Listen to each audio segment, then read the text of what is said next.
Le sujet s'est invité dans le débat à la suite d'événements malheureux, notamment d'accidents qu'on a pu connaître ces dernières semaines et qui ont donc ému bien sûr une partie de la population et qui ont donc déclenché notamment des réactions par le biais de pétitions.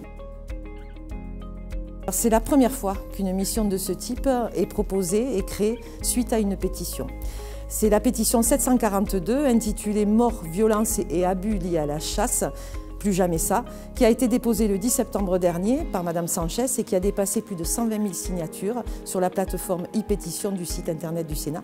Avant même qu'elle n'ait atteint le seuil des 100 000 signatures, les présidents des commissions des affaires économiques et le président de la commission des lois ont décidé de créer une mission conjointe de contrôle sur la sécurisation de la chasse. Tout d'abord, évidemment, les conditions de délivrance et de renouvellement aussi des permis de chasse, qui est quand même un élément assez essentiel, notamment en considérant les problématiques d'âge, d'épreuves, de capacité médicale et psychologique.